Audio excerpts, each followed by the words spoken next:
الحمد لله نحمده ونستعينه ونستغفره ونؤمن به ونتوكل عليه ونعوذ بالله من شرور أنفسنا ومن سيئات أعمالنا من يهده الله فلا مضل له ومن يضلله فلا هادي له ونشهد أن لا إله إلا الله وحده لا شريك له ونشهد أن سيدنا ومولانا محمدا عبده ورسوله أما بعد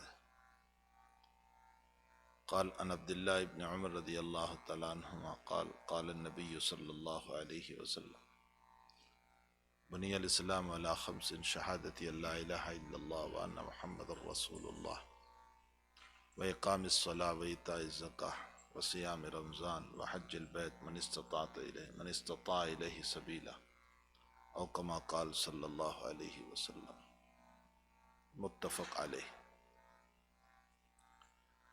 بزرگان محترم، کل بھی میں نے یہی حدیث پڑھی تھی جس کا ترجمہ کل بھی میں نے بتایا تھا کہ نبی اکرم صلی اللہ علیہ وسلم فرماتے ہیں اسلام کی بنیاد 5 چیزوں پر ہے۔ اصل اصول تو ایمان ہے، لا الہ الا اللہ، اور اس کے بعد اس ایمان میں روح، جان، روشنی پیدا کرنے کے لیے 4 اعمال خاص طور پر ضروری ہے: نماز، روزہ، زکوٰۃ اور حج۔ یہ 4 اعمال انسان کے پاس اگر مضبوط ہوتے ہیں تو اس صورت میں ایمان مضبوط بنتا ہے۔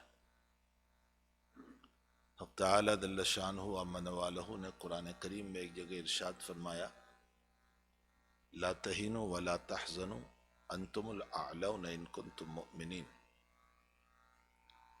تم کمزور بھی نہ بنو۔ مسلمانوں سے اللہ فرما رہے تم کمزور بھی نہ بنو اور تم غمگین بھی نہ ہو، تم ہی لوگ سربلند رہو گے، تم ہی کو عزت ملے گی، شرط یہ ہے کہ تمہارے پاس ایمان ہو۔ یہاں ایمان تو ہے ہی سبھی کے پاس، یہاں ایمان بمعنی اعمال ہے۔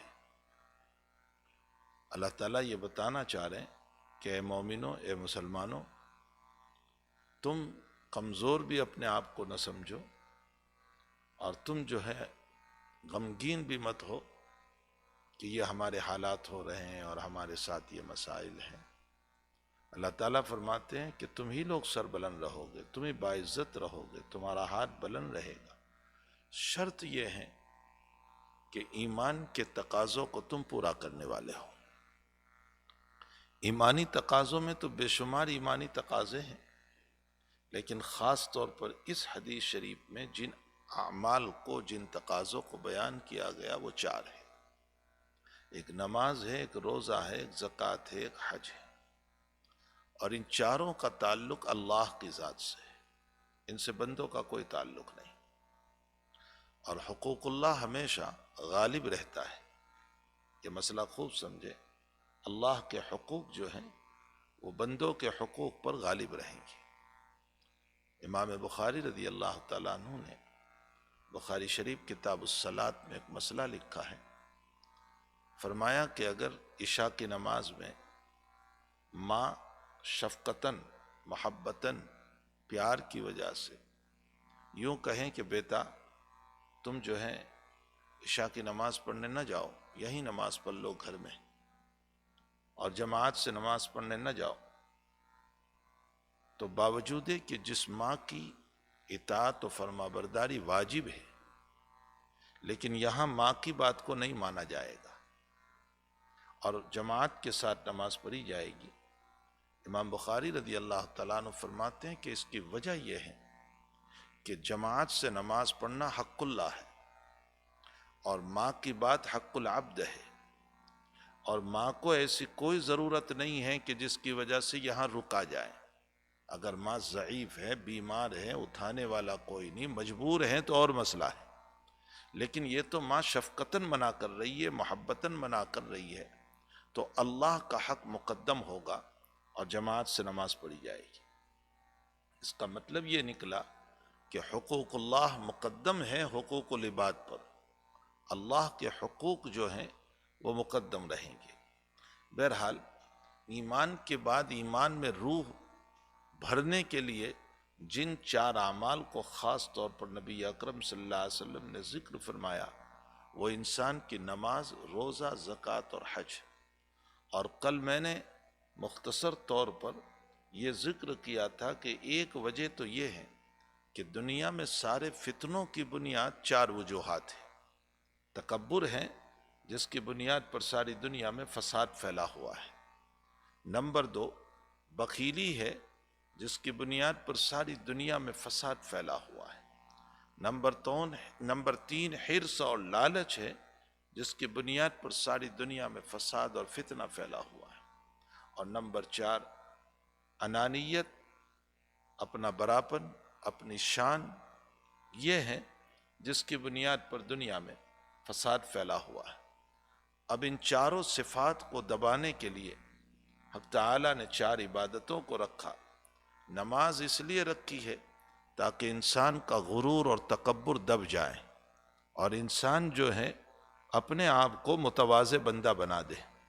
تواضع رب کریم کو پسند ہے۔ من تواضع للہ رفعہ اللہ، جو تواضع کرتا ہے اللہ اس کو اٹھاتا ہے۔ روایتوں میں ہے کہ حضور پاک صلی اللہ علیہ وسلم فرماتے ہیں انا عبد، میں بندہ ہوں، وآکل کما یاکل العبد، میں ایسے کھاتا ہوں جیسے ایک غلام کھاتا ہے۔ مطلب حضرت یہ بتانا چاہتے ہیں کہ میری کوئی شان نہیں ہے۔ آپ فرماتے ہیں کہ لواء الحمد یوم القیامت ولا فخر، قیامت کے دن تعریف کا جھنڈا، اللہ کے سامنے بولنے کا جھنڈا میرے ہاتھ میں ہوگا، لیکن اس پر کوئی فخر نہیں۔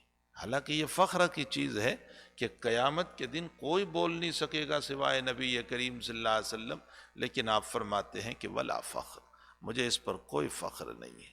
آپ ارشاد فرماتے ہیں کہ شفاعت کا حق اللہ مجھے دے گا ولا فخر، اور یہ کوئی فخر کی بات نہیں ہے۔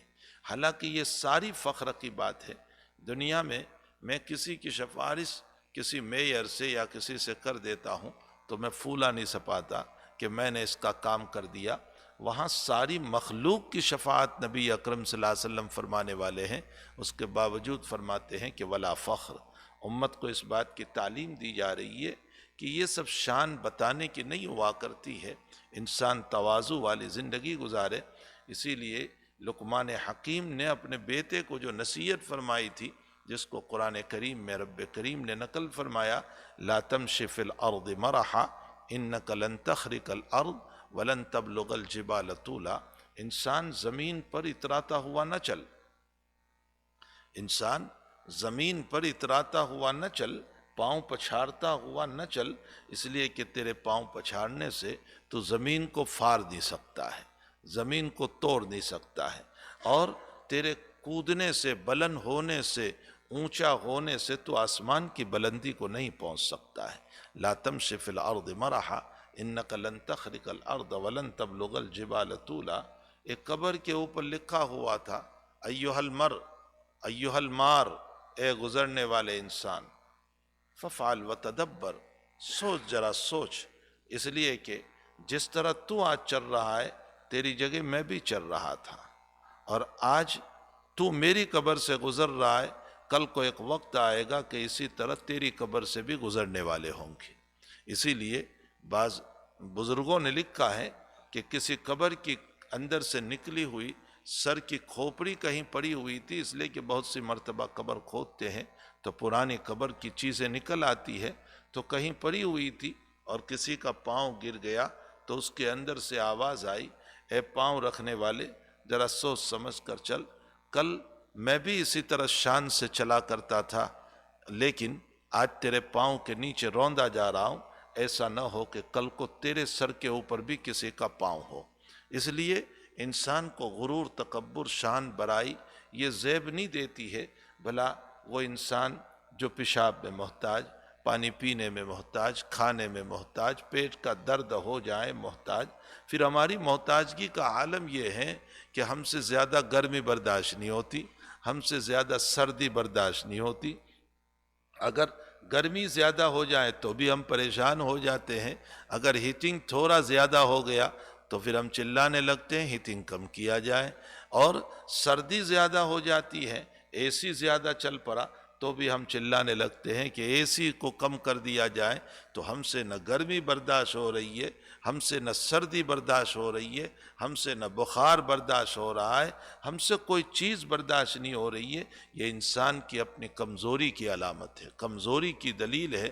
پھر مجھے ایک بات یاد آئی، حضرت الامام غزالی رحمۃ اللہ علیہ نے لکھا ہے کہ انسان کو چاہیے کہ بیماری آئے تو اس کو برا نہ سمجھے، ویسے بیماری مانگنا نہیں ہے۔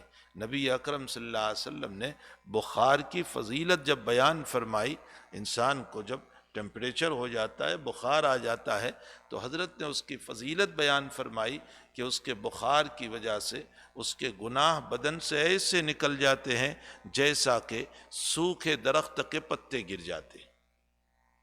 حضرت ابو ہریرہ نے اس فضیلت کو سن کر کے اللہ کے نبی علیہ السلام سے فرمایا کہ یا رسول اللہ پھر میں بخار نہ مانگوں اللہ سے کہ مجھے بخار مل جائے؟ فرمایا عافیت مانگو، بیماری مانگنا نہیں ہے، لیکن بیماری آ جائے تو پھر اس کے اوپر صبر کرنا ہے۔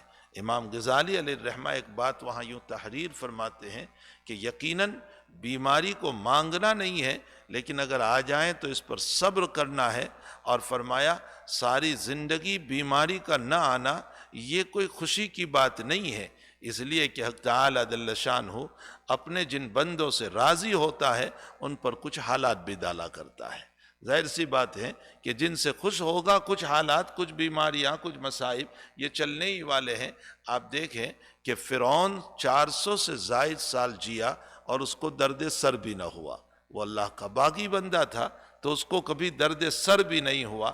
تو خیر میں یہ کہہ رہا تھا کہ غرور اور تکبر اس کو دبانے کے لیے نماز کو رکھا گیا، اور بخیلی کو دبانے کے لیے ہماری زکوٰۃ کو رکھا گیا، اور حرص اور لالچ کو دبانے کے لیے حق تعالی نے جو ہے روزے کی عبادت کو رکھا، اور شان، برائی، انانیت اس کو دبانے کے لیے حج کی عبادت کو رکھا۔ دوسری بات اس کے اندر یہ بھی ہے کہ اصل میں ان عبادتوں پر غور کیا جائے، چاروں عبادت میں، تو اصل مقصود دو عبادت ہے۔ اصل جو ہے وہ اس میں دو عبادت ہے، ایک ہے نماز اور ایک ہے حج، یہ اصل دو عبادت ہے۔ زکوٰۃ نماز کے تابع ہیں اور روزہ حج کے تابع ہے، اصل دو ہی عبادت ہے۔ اور اس کی وجہ یہ ہے کہ اصل تو اللہ کے دربار کی حضوری ہے، اس نے کہا کہ میرے دربار میں آ کر کے تم حاضر ہو جاؤ، اور دن میں 5 مرتبہ جو ہے میں جب بلاؤں تم میرے سامنے سر بسجود ہو جاؤ اور میرے سامنے جھک جاؤ، تو اصل یہ عبادت ہے۔ لیکن اس نماز کے لیے حائل اور پردہ جو چیز بنتی ہے وہ انسان کا مال ہے، وہ مال جو ہے وہ اس کے لیے حائل بنتا رہتا ہے۔ دکان ہے چھوڑنے کو جی نہیں چاہتا، جاب ہے چھوڑنے کو جی نہیں چاہتا، کام ہے چھوڑنے کو جی نہیں چاہتا، تو مال جو ہے وہ نماز کے لیے حائل بنتا ہے۔ تو اسی لیے زکوٰۃ کو رکھا گیا کہ تھوڑی زکوٰۃ نکال، تھوڑا صدقہ نکال، صدقۃ الفطر نکال۔ اسی کے ساتھ ساتھ پھر ایک بات صدقۃ الفطر کی آئی تو عرض کر دوں، حضرت ایک لفظ بولتے رہتے ہیں صدقۃ الفطر کے باب میں منیمم $10، یہ منیمم اشارہ ہے اس بات کی طرف کہ زیادہ بھی ہے، صدقۃ الفطر جو ہے وہ زیادہ بھی ہے۔ نبی اکرم صلی اللہ علیہ وسلم کے زمانے میں صدقۃ الفطر جو ادا کیا جاتا تھا وہ مختلف چیزوں سے ادا کیا جاتا تھا۔ بعض لوگ گیہوں سے ادا کرتے تھے، اس میں تو یہی ہے $10 والا۔ نمبر 2، صدقۃ الفطر ادا کیا جاتا تھا جو کے ذریعے سے بھی، جو جو آتی ہے اس کے ذریعے سے بھی ادا کیا جاتا تھا۔ نمبر 3، صدقۃ الفطر ادا کیا جاتا تھا پنیر کے ذریعے سے بھی، صدقۃ الفطر ادا کیا جاتا تھا کھجور کے ذریعے سے بھی، اور صدقۃ الفطر ادا کیا جاتا تھا 5ویں نمبر پر سوکھی گریپس کے ذریعے سے بھی، جو کشمش کہی جاتی ہے اس کے ذریعے سے بھی ادا کیا جاتا تھا۔ اور اس میں سے کوئی مسئلہ منسوخ نہیں ہوا ہے، یعنی یہ 5 طریق نبی اکرم صلی اللہ علیہ وسلم کی وفات تک برابر جاری رہے، اور ان تمام چیزوں سے صحابہ کرام اپنی اپنی حیثیت کے مطابق صدقۃ الفطر دیا کرتے تھے۔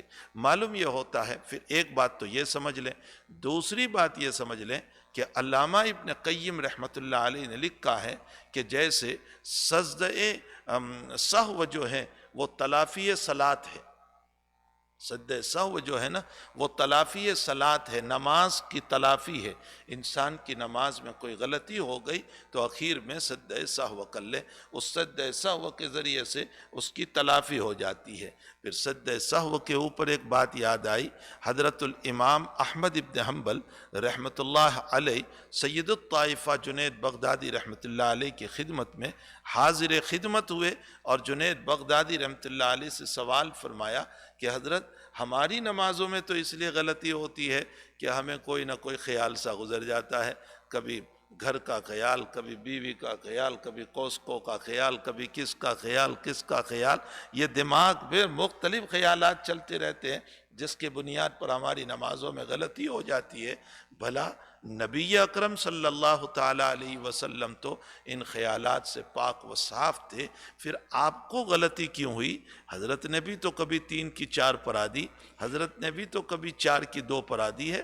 ایسے بھی واقعات نبی اکرم صلی اللہ علیہ وسلم کے ہوئے ہیں کہ ظہر کی نماز پڑھانے کھڑے ہوئے اور آپ نے بجائے 4 کے 2 پر سلام پھیر دیا۔ ایک صحابی تھے ذوالیدین رضی اللہ تعالیٰ عنہ، انہوں نے فرمایا اقصرت الصلاۃ ام نسیت یا رسول اللہ، اللہ کے حبیب نماز شارٹ ہو گئی، 4 کی 2 ہو گئی یا پھر آپ بھول گئے؟ حضرت نے فرمایا کہ نہ شارٹ ہوئی ہے نہ میں بھولا ہوں۔ فرمایا نہیں، کوئی مسئلہ ضرور ہوا ہے۔ پھر آپ نے ابو بکر صدیق سے پوچھا کہ کیا مسئلہ ہوا؟ فرمایا جی یا رسول اللہ، آپ نے بجائے 4 کے 2 پڑھائی۔ یہ اس زمانے کا واقعہ ہے جس زمانے میں نماز میں بات کرنے کی اجازت تھی، شروع میں نمازوں میں باتیں کرنے کی اجازت تھی، حتیٰ کہ صحابہ کرام آ کر پوچھا بھی کرتے تھے کہ کتنی رکعت ہوئی ہے۔ چونکہ اسلام ایک نئی زندگی لے کر کے آیا تھا، اس لیے نئی زندگی میں آہستہ آہستہ تربیت کی گئی ہے، اور مربی اسی کو کہا جاتا ہے جو آہستہ آہستہ تربیت کرے۔ مربی اس کو نہیں کہتے ہیں جو پہلے ہی دن سے بڑے بڑے مسائل کو بتانے لگ جائیں تو تربیت نہیں ہو پائے گی۔ مربی اسی کو کہتے ہیں کہ جو الف با سے شروع کر کے آہستہ آہستہ قرآن تک لے جائیں، اس کو مربی کہا جاتا ہے۔ من یربی الصغار قبل الکبار، امام بخاری نے مربی کی یہ تعریف فرمائی ہے کہ جو چھوٹی باتوں سے ابتدا کرے اور بڑی باتوں تک لے جائے۔ تو ابتداءً نمازوں میں باتیں کرنے کی اجازت تھی، بعد میں یہ مسئلہ منسوخ ہو گیا۔ جب اچھی طرح نماز لوگوں میں آ گئی تو اللہ تعالیٰ نے حکم اتار دیا قوموا للہ قانتین، اے لوگوں خاموش کھڑے رہو۔ اب نماز میں بات بھی نہیں، بھول سے بھی بات کرو گے تو نماز ٹوٹ جائے گی، تمہیں بات کرنے کی ذرہ برابر اب اجازت نہیں ہو سکتی۔ زید ابن ارقم ایک صحابی ہے، ان کو پتہ نہیں تھا کہ یہ آیت اتری ہے اور مسئلہ منسوخ ہو گیا ہے، بات کرنے کی اب اجازت نہیں۔ وہ آئے اور نماز میں کھڑے ہوئے تو ایک دوسرے آدمی کو چھینک آ گئی، تو زید بن ارقم رضی اللہ تعالیٰ عنہ نے اس پر یرحمک اللہ کہہ دیا۔ تو وہ دوسرے صاحب ان کو یوں دیکھنے لگے تو فرمایا ثقلت کا امک، تیری ماں تجھ کو روئے، میں تجھ کو دعا دے رہا ہوں اور تو مجھے گھور کر دیکھ رہا ہے۔ نماز ہی میں بول رہے کہ تیری ماں تجھ کو روئے، میں تجھے دعا دے رہا ہوں، تو مجھے گھور کر دیکھ رہا ہے۔ پھر انہوں نے گھور کر دیکھا، سلام پھیرا، حضور پاک صلی اللہ علیہ وسلم نے فرمایا من کلم، کس نے بات کی تھی؟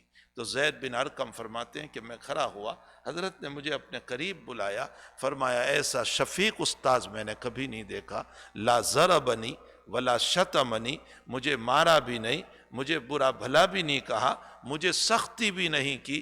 فرمایا محبت سے کہ نماز میں بات کرنے کا مسئلہ منسوخ ہو چکا ہے۔ حضرت ام دردہ رضی اللہ تعالیٰ عنہ، جو حضرت ابو دردہ رضی اللہ تعالیٰ عنہ کی بیوی ہے، ابو دردہ کی 2 بیویاں تھیں، ایک ام دردہ کبیرہ اور ایک ام دردہ صغیرہ۔ ام دردہ کبیرہ صحابیہ ہے اور ام دردہ صغیرہ صحابیہ نہیں ہے۔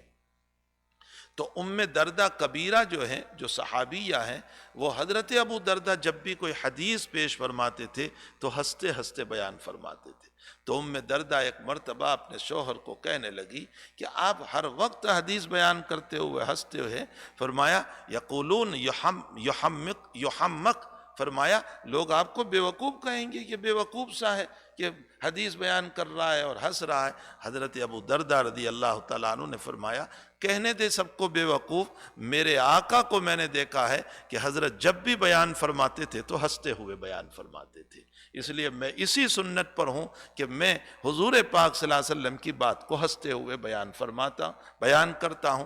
تو بہرحال خیر میں یہ کہہ رہا تھا کہ امام احمد ابن حنبل رحمۃ اللہ علیہ نے جنید بغدادی سے سوال یہ کیا کہ حضرت ہمیں تو خیالات آتے ہیں اس لیے نماز کا مسئلہ ہے، اللہ کے نبی علیہ السلام کو اس طرح کیوں ہو گیا؟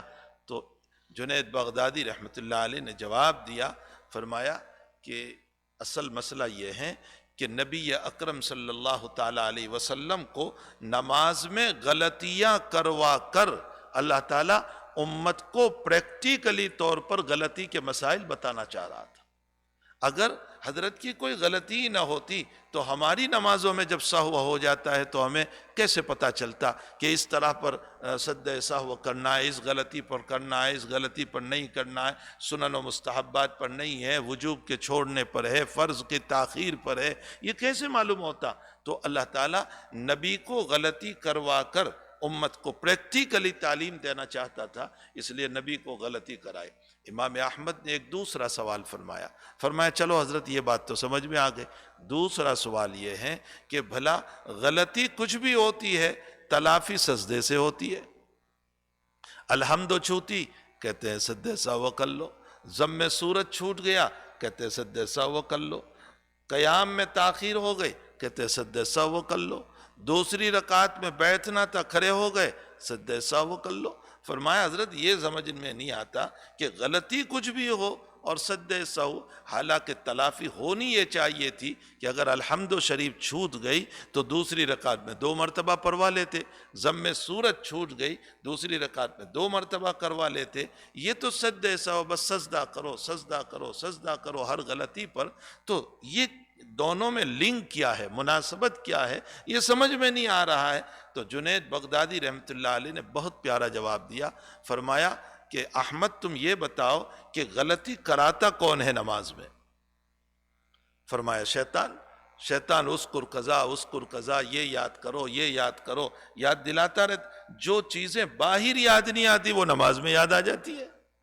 بہت سے لوگ کہتے ہیں نماز میں ہمیں بہت گندے خیالات آتے ہیں باہر نہیں آتے، تو بھئی وہ شیطان ہی ہوتا ہے جو ہماری نماز خراب کرنے کے لیے ساری دنیا میں چلتے پھرتے ہیں تو خیالات نہیں آتے، اور جب اللہ اکبر کہتے ہیں تو خیالات کا ایک دور شروع ہو جاتا ہے، تو یہ شیطان ہماری نماز خراب کرنے کے لیے آتا ہے، اذکر قضا یہ چیزیں یاد دلاتا ہے۔ فرمایا شیطان اس لیے آتا ہے، کیوں اس لیے آتا ہے؟ تاکہ نماز کو خراب کر دیں، اور وہ یہ کہہ رہا ہے کہ میں تو جہنم میں جاؤں گا ہی، تجھے بھی جہنم میں لے ڈوبوں گا، میں تو ڈوبا ہی ہوں تجھے بھی لے ڈوبوں گا، اس لیے ہماری نماز خراب کرنے کے لیے وہ آتا ہے تاکہ ہمیں خیالات میں ڈال کر کے نماز خراب کر دیں۔ تو وہ جیسے راندہ درگاہ ہوا، مردود ہو گیا دربار رب سے، وہ ہمیں بھی مردود بنانا چاہتا ہے نماز کے اندر، اس لیے وہ خیالات ڈالتا ہے۔ تو ایک بات تو یہ فرمائی، دوسری بات سید الطائفہ جنید بغدادی نے یہ فرمائی کہ شیطان مردود کیوں ہو گیا؟ امام احمد نے فرمایا کہ سجدہ نہیں کیا اس لیے مردود ہو گیا، اللہ کا حکم نہیں مانا اس لیے مردود ہو گیا۔ تو جنید بغدادی رحمۃ اللہ علیہ نے فرمایا کہ اللہ نے ہماری نماز میں سجدے کا حکم دے کر ہمیں یہ فرمایا، ہمیں یہ کہا کہ اے لوگو، جس سجدے کے نہ کرنے کی بنیاد پر شیطان راندہ درگاہ ہوا، مردود ہوا، جہنم میں جا رہا ہے، میں میرے بندے سے نماز کی غلطی پر وہی سجدہ کرا کر مقبول بارگاہ بنا لوں گا، میں اس کو اپنا مقبول بنا لیتا ہوں، اس کی نماز میں قبول کر لیتا ہوں، اس لیے تلافی سجدوں سے رکھی گئی۔ تو بہرحال سجدہ سہو جو رکھا گیا ہے اس میں ایک بہت بڑی حکمت ہے کہ اسی سجدے کے ذریعے سے ہم اللہ سے قریب ہو جاتے ہیں۔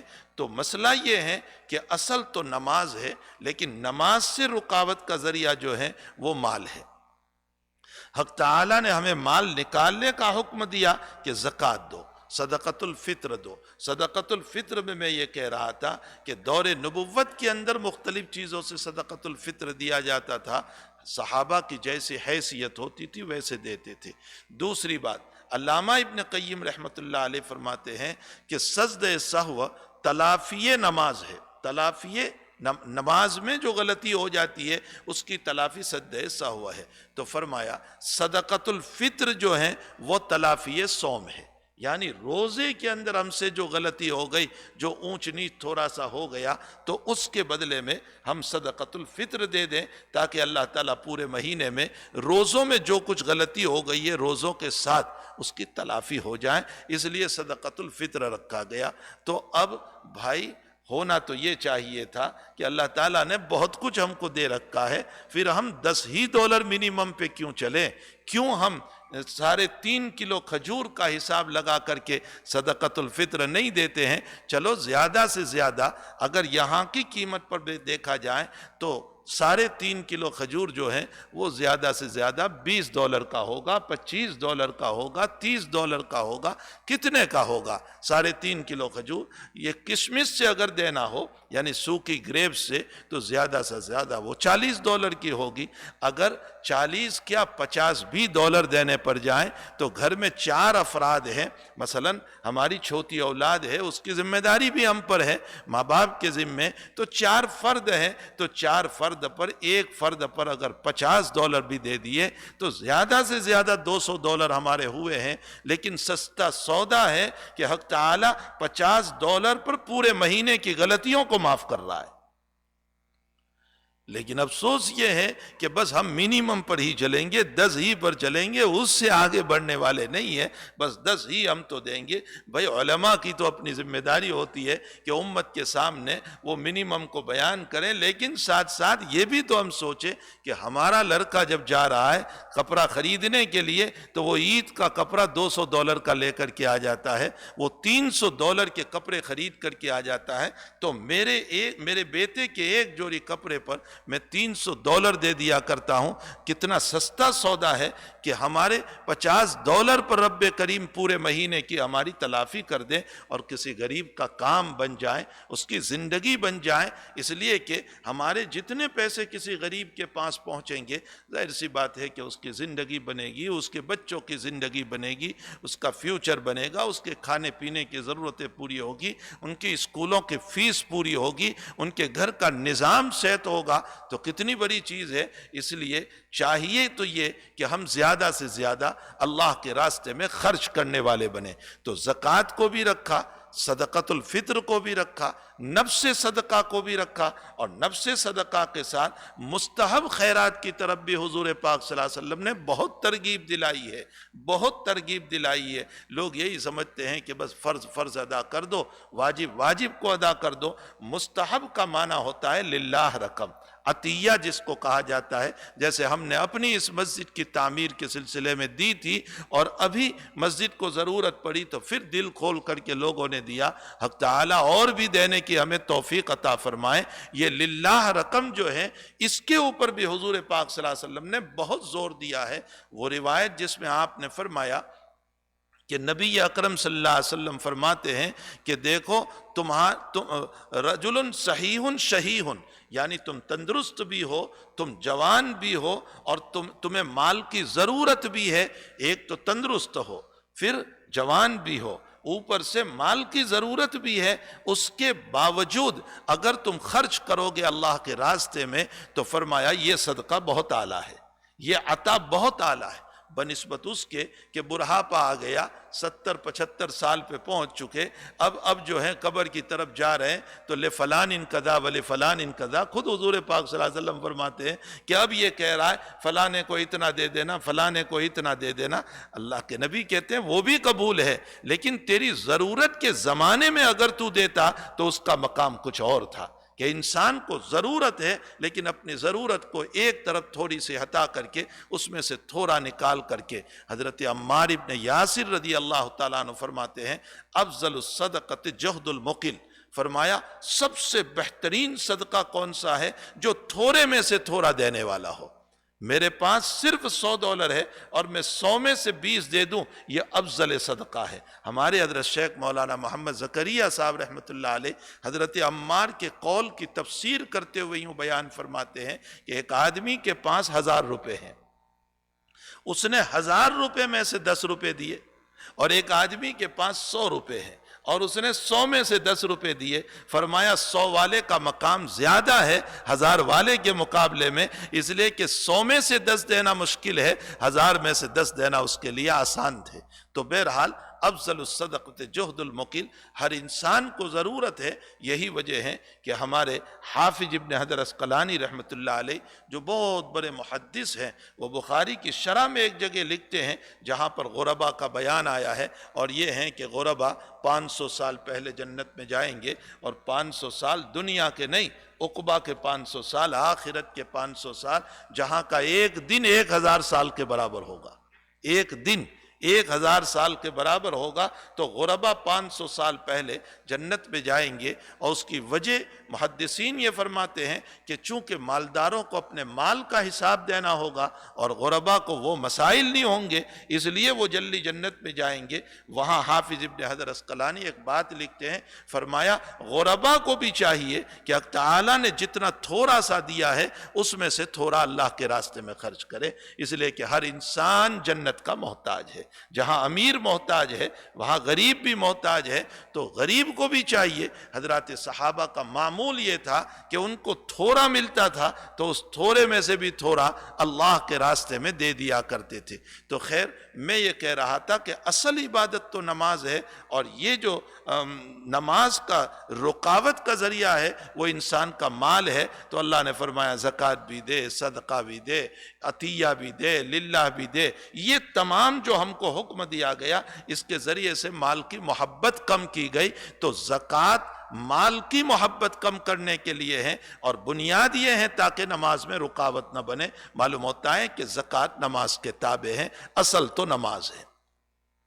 اسی طرح اصل حج ہے، روزہ اس کے تابع ہے، اس لیے کہ حج ایک عاشقانہ عبادت ہے، اور اس عشق کی ابتدا ہوتی ہے کم کھانا کم پینا۔ انسان کم کھائے کم پیے، یہ عشق کی ابتدا ہے۔ جب انسان کسی کا دیوانہ بن جاتا ہے تو اس کے کھانے کے ٹھکانے نہیں، اس کے پینے کے ٹھکانے نہیں، بس وہ اسی کے پیچھے گھومتا رہتا ہے۔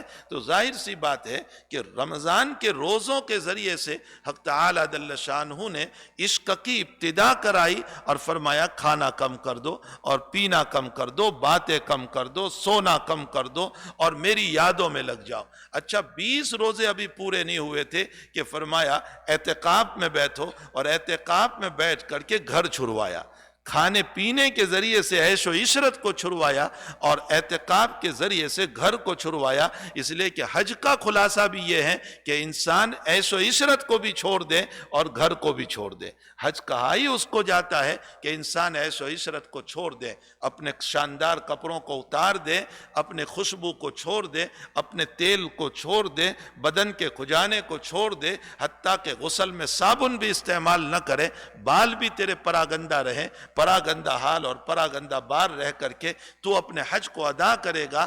تو حج نام ہے دو چیزوں کا، ترک وطن اور ترک عیش۔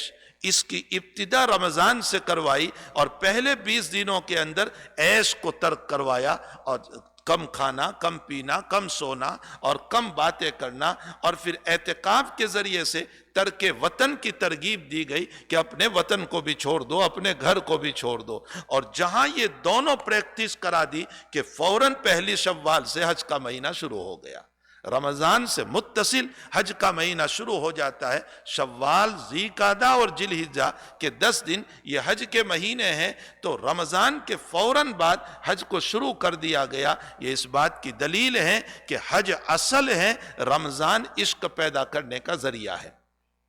تو دو ہی عبادتیں اصل ہے، ایک نماز ہے اور ایک حج ہے. روزہ اس کے، رمضان اس کے تابع ہیں اور زکوٰۃ نماز کے تابع ہیں. اب اگر شان خداوندی کی صفات کو بھی دیکھا جائے تو اللہ کی صفات بھی دو طرح کی ہے، ایک جلالی ہے ایک جمالی ہے. جلال کا حال تو یہ ہے کہ وہ کہہ رہا ہے میں قہار ہوں، میں غضاب ہوں، میں اخذ عزیز مقتدر ہوں، میں لب المرصاد ہوں، یعنی میں تمہارے طاق میں ہوں، میں تمہاری پکڑ کرنے والا ہوں. مقتدر اس ذات کو کہتے ہیں جو ایک مرتبہ پکڑ لے تو کوئی ذات اس سے چھڑا نہ سکے، اس کو کہتے ہیں مقتدر. اللہ نے اپنے لیے یہ صفت اختیار کی، میں مقتدر ہوں، ایک مرتبہ کسی کو میں پکڑ لوں گا، دنیا کی کوئی طاقت میرے ہاتھ سے اس کو چھڑا نہیں سکے گی. تو میں مقتدر ہوں، میں قہار ہوں، میں غضاب ہوں. یہ صفت جلال کی صفات ہے. اور صفت جمال کی صفت میں غفور ہوں، میں رحیم ہوں، میں کریم ہوں، میں عطا والا ہوں، میں ستاری والا ہوں. تو صفات اللہ کی دو طرح کی ہے، صفت جلال ہے اور صفت جمال ہے. ان دونوں صفتوں کو اللہ نے ان دو عبادتوں میں ظاہر فرمایا. نماز میں جلال کو ظاہر فرمایا، نماز میں جلال کو ظاہر فرمایا. اتنا جلال ہے نماز میں. فرمایا اگر تو نماز میں یوں سر اٹھا لے گا تو حضور پاک صلی اللہ علیہ وسلم فرماتے ہیں اللہ تیرے سر کو گدھے کا سر بنا دے گا.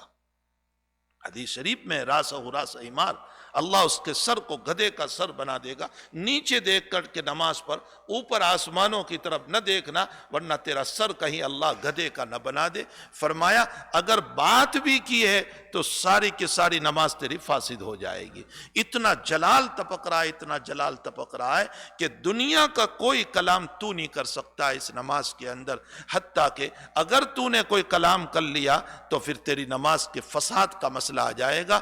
تو بے وضو میرے سامنے کھڑا نہیں ہو سکتا ہے، تجھے وضو یا اس کے قائم مقام تیمم کر کے طہارت کے طریقوں کو اپنا کر کے میرے سامنے کھڑا ہونا پڑے گا. یہ سارے جلال کے دلائل ہیں حق تعالیٰ کے. معلوم ہوتا ہے صفت جلال کا مظہر جو ہے وہ نماز ہے، اور حج جو ہے وہ اللہ کی صفت جمال کا مظہر ہے.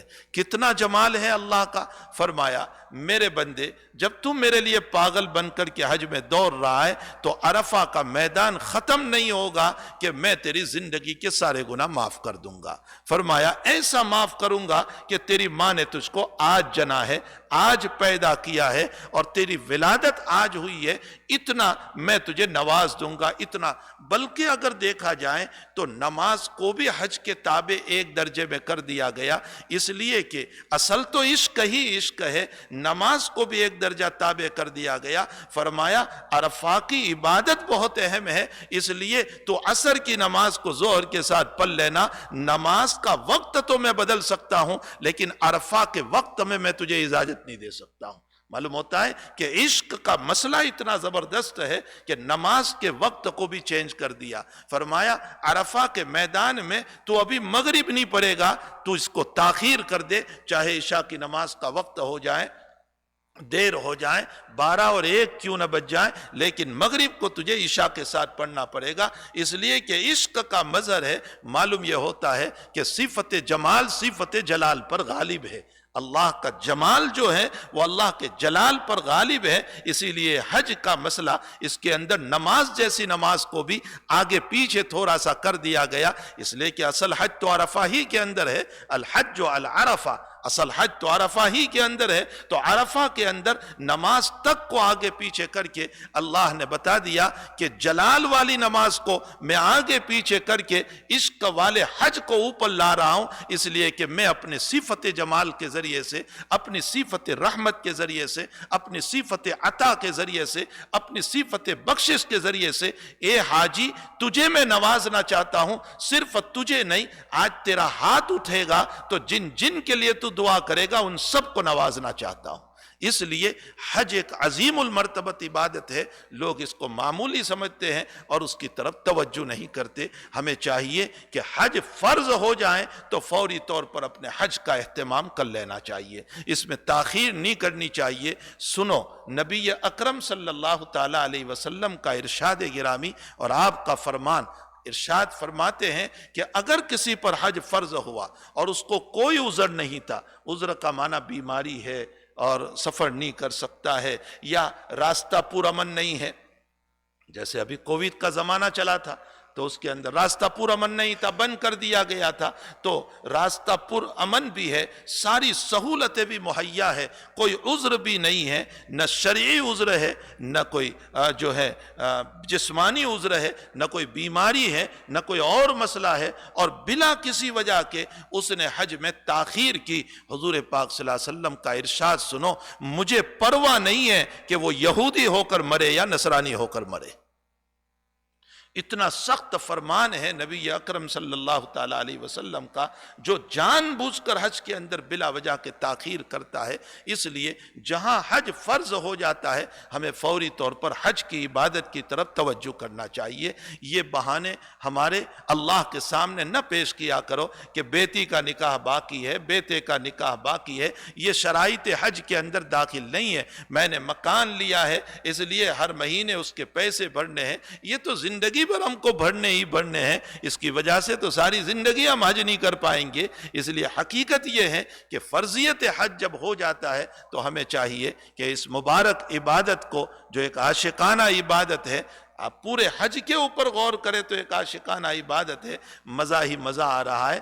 انسان دو چادر پہن کر کے ایک دیوانے کی طرح چل رہا ہے، بال بکھرے ہوئے ہیں، خوشبو لگا نہیں سکتا، تیل لگا نہیں سکتا، کھجا نہیں سکتا، صابن استعمال نہیں کر سکتا، جیسے ایک دیوانہ ہوا کرتا ہے۔ لبیک اللہم لبیک پڑھ کر کے اللہ کو یہ کہتا جا رہا ہے، اے اللہ، ابراہیم کی پکار پر میں دوڑ کر آیا ہوں۔ ابراہیم علیہ السلام نے جب پکارا تھا اور اللہ تعالیٰ نے فرمایا تھا تعمیر کعبہ کے بعد کہ ابراہیم تم آواز دو، تو فرمایا میری آواز کہاں پہنچے گی؟ فرمایا پکارنا تیرا کام ہے، آواز پہنچانا تیرے رب کا کام ہے۔ تو قیامت تک جن جن لوگوں نے ابراہیم کی دعوت پر لبیک کہا ہے، وہ لبیک کہتے ہوئے جا رہے ہیں اور جا کر کے دیوانے وار جو ہے طواف کر رہے ہیں، اور پھر اصل تو اللہ کو دیکھنا چاہتے ہیں وہاں جا کر، اس لیے کہ سنا ہے کہ اللہ کا گھر ہے اور جہاں مکان ہے وہاں مکین ہوا کرتا ہے، رہنے والا ہوا کرتا ہے، تو یقیناً رب نظر آ جائے گا۔ لیکن ساتھ ساتھ طواف اور ساتھ ساتھ چکر اور 10 چکر اور 50 چکر مارنے کے بعد بھی جب وہ رب نظر نہیں آتا تو اخیر میں تھک کر اسی کے گھر کو بوسہ دے کر کہہ دیتے ہیں مکین تو نظر نہیں آیا تو تیرے مکان کو بوسہ دے دیتا ہوں، اور اسی پر میں اپنے جی کو خوش کر لیتا ہوں۔ کبھی مینا میں دوڑ رہا ہے، کبھی عرفہ میں دوڑ رہا ہے، کبھی مزدلفہ میں دوڑ رہا ہے۔ یہ ایک دیوانگی کی شکل ہے، ایک عاشقانہ عبادت ہے۔ اسی کے ساتھ ساتھ حج ہمیں 2 باتوں کا سبق دیتا ہے۔ ایک تو یہ ہے کہ ساری دنیا کے انسان وہاں آ کر ایک ہی کعبۃ اللہ کے چاروں طرف کھڑے ہو کر اللہ اکبر کہہ کر نماز پڑھ رہے ہیں۔ یہ سبق دے رہا ہے اے مسلمانوں، دنیا کے جس کونے میں رہو متحد بن کر کے رہنا، ایک بن کر کے رہنا۔ اگر تم ایک بن کر کے رہو گے تو اس صورت میں اللہ کی مدد تمہارے اوپر ہوگی، حق تعالیٰ کی یاری تمہارے ساتھ ہوگی، نصرتیں تمہارے اوپر اترے گی۔ اس لیے ایک بن کر کے رہنا۔ ایک تو کعبۃ اللہ ہمیں اتفاق اور اتحاد کا سبق دیتا ہے۔ کسی بہت بڑے عیسائی عالم نے، عیسائی پادری نے جب ٹیلی ویژن کے اوپر حج کے نظارے کو دیکھا تو اس نے یوں کہا کہ کاش مسلمان اپنے کعبہ سے جو سبق مل رہا ہے اگر وہ سبق لے کر کے اپنے گھروں پر آئے، تو اس نے کہا میرے گود کی قسم دنیا کی کوئی طاقت مسلمان کو ناکام نہیں بنا سکتی۔ لیکن ہم اپنے گھروں پر آنے کے بعد وہ اتفاق کا سبق بھول جاتے ہیں، اتحاد کا سبق بھول جاتے ہیں۔ اور دوسرا ایک سبق ہمیں حج کے ذریعے سے یہ ملتا ہے کہ وہ مسجد حرام، وہ کعبۃ اللہ جہاں ہمیں 1 لاکھ کا ثواب مل رہا تھا ایک نماز کے اوپر، لیکن جہاں حج کا وقت شروع ہوا تو اللہ نے فرمایا یہ 1 لاکھ کا ثواب چھوڑ دے، اب تو مینا میں چل، اب تو عرفہ میں چل، اب تو مزدلفہ میں چل۔ ہم اللہ کو یہ کہیں کہ اللہ یہ 1 لاکھ کا ثواب چھوڑ کر مجھے وہاں کیوں روانہ کر رہا ہے؟ وہاں تو 1 لاکھ ملنے والے ہیں نہیں، تو مجھے وہاں کیوں روانہ کر رہا ہے؟ تو اللہ کہے گا تو تیری چلائے گا یا میری چلائے گا؟ میں جو کہہ رہا ہوں وہ مانے گا یا تو اپنے منمانی کرے گا؟ جب عرفہ سے فارغ ہو رہے ہیں اور مینا آ رہے ہیں تو اب وہ تو ستون ہیں جو سعودی گورنمنٹ کے بنائے ہوئے ستون ہیں، لیکن اللہ کہہ رہا ہے جاؤ اس میں جا کر کے کنکر مارو، روزانہ جو ہے 3 جمرات کو کنکر مارتے جاؤ۔ اب ہم یوں کہیں کہ اللہ وہ شیطان بھی نہیں ہے، کچھ نہیں ہے وہاں، وہ تو ابراہیم کا مسئلہ تھا جس زمانے میں ہوا تھا، بھلا اس پتھر کو کنکر مارنے سے مجھے کیا ملے گا؟ تو تعالیٰ یہی فرماتے ہیں کہ تو اپنی چلائے گا یا میری مانے گا۔ ظاہر سی بات ہے کہ ان تمام مسائل میں حج کے اللہ ہم کو یہ سبق دینا چاہتا ہے کہ منمانی زندگی کو چھوڑ کر رب چاہی زندگی اپنا لو، منمانی زندگی چھوڑو، رب چاہی زندگی پر آ جاؤ، اللہ جو کہہ رہا ہے اسے مانو، اور اپنی چاہت، اپنا نفس، اپنی خواہشات۔ آج بنیادی پریشانیوں کی بنیاد ہماری یہی ہے کہ ہم نے ہر بات میں جو ہے اسلام کو اپنے تابع بنانا چاہا، اسی لیے ہمیں وہ اسلام پسند ہے جو نقاب کی اجازت کو نقاب کے مسئلے کو نکال دے، ہمیں وہ اسلام پسند ہے جو زنا کی اجازت دے دے، ہمیں وہ اسلام پسند ہے جو برائیوں کی اجازت دے دے، ہمیں وہ اسلام پسند ہے جو دوسروں کا مال ناحق کھانے کی اجازت دے دے، ہمیں وہ اسلام پسند ہے جو سود کے جواز کا فتویٰ دے دے۔ یہ اس کی بنیاد کیا ہے کہ ہم منمانی اسلام چاہتے ہیں۔ حقیقت یہ ہے کہ اگر منمانی اسلام لینا ہے تو پھر وہ اللہ کے تابع نہیں کہے جاتے، وہ خواہشات کو اپنا رب بنایا ہے، وہ نفس کو اپنا رب بنایا ہے، اور نفس کو رب بنانے والا نہ دنیا میں کامیاب ہو سکتا ہے نہ آخرت میں کامیاب ہوگا۔ اس لیے ہمیں حج کا یہ سبق ملتا ہے کہ اپنی من چاہی اور خواہشات والی زندگی کو چھوڑو اور رب چاہی زندگی کے اوپر آ جاؤ۔